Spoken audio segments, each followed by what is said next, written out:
二、三、四、五、六、七、八、九、十。再試左腳。一、二、三、四、五、六、七、八、九、十。再試右腳。一、二、三、四、五、六、七、八、九、十。手拉腳，右手扶住，左手拉右腳，企直，拉緊四頭肌，三、舒緩膝關節。六、七、八、九、十。再試左手拉右腳，腳趾尾，一、舒緩腳面同四、小腿。五、六、七、八、九、十。輪到左腳，右手拉左腳，企直，一、二、三、四、五、六、七、八、九、十。輪到右腳拉左腳，腳趾尾，一、二、三、四、五、六、七、八、九、十。重複一次，右手扶住，左手拉右腳，一、二、三、四、五、六、七、八、九、十。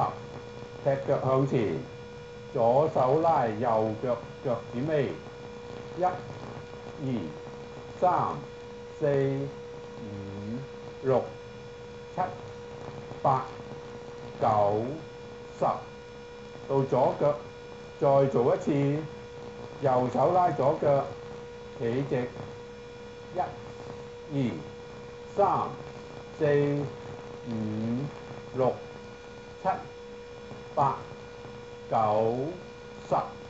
右手拉左腳，企直，一、二、三、四、五、六、七、八、九、十。伸展運動做完啦，而家再做5下深呼吸，一、二、三、四、五。其實如果做唔適當嘅運動呢，可能係事倍功半嘅。運動係分兩大類嘅，一類就係唔帶氧嘅，即係好似太極、六通拳，同埋我頭先介紹嗰一套伸展運動呢，就係唔帶氧嘅。呢啲唔帶氧嘅運動呢，係可以舒展筋骨、強壯肌肉嘅。至於帶氧運動呢，就係跑步、健康舞同埋健步行啦。帶氧運動嘅好處呢，除咗可以舒展筋骨之外呢，仲可以舒緩好多慢性嘅疾病喎。邊一類嘅慢性疾病啊？即係好似心臟病、糖尿病、血壓高、血管硬化、中風、失眠、神經衰弱、抑鬱症，甚至老人痴呆，都係可以舒緩嘅。在我介紹帶氧運動之前呢，我希望大家聽下呢個故事先。我有一個徒弟係84歲嘅老婆婆，佢頭痛咗30幾年，原來佢有靜脈曲張症，咁咧佢就食咗好多人參燕窩鹿茸，睇咗好多中醫西醫，都醫唔好。但係跟我學帶氧運動，唔使6個月，1個先都唔使，斷晒尾。點解啊？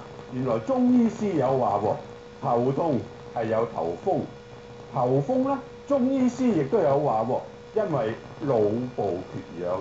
原來我哋做帶氧運動咧，提供額外氧氣俾個腦部咧，係可以醫呢啲咁嘅頭風嘅喎。講起腦部缺氧，大家都認識咩叫老人痴呆啦。其實喺美國曾經將啲老人痴呆嘅病人分開3組，一組就淨係食藥，第二組呢，食藥同埋做普通嘅運動，第三組呢，食藥同埋做帶氧運動。原來做完16個禮拜實驗之後呢，做帶氧運動嗰班老人家呢，記得翻好多嘢喎。咁啲醫生就係話啦，嗱，各位老人家，你哋老咗，你哋個腦細胞唔係死咗，你哋個腦細胞呢，係因為缺氧而瞓着咗，唔肯工作，所以你哋做帶氧運動呢，係可以舒緩你啲老人痴呆嘅病症嘅。好啦，我哋講起細胞，腦嘅細胞會令你老人痴呆。咁我問大家啦，你知唔知道你全身有幾多種細胞啊？你全身有眼耳口鼻、心肝脾肺腎、免疫系統、淋巴腺，所有都係細胞。當你全身嘅細胞都缺乏氧氣嘅時間咧，你就真係周身病痛啦。嗱，我問大家，你去完街買完餸翻嚟，係咪覺得好攰呢？咁咩病啊？咩病啊？肌肉疲勞、肌肉缺氧啦。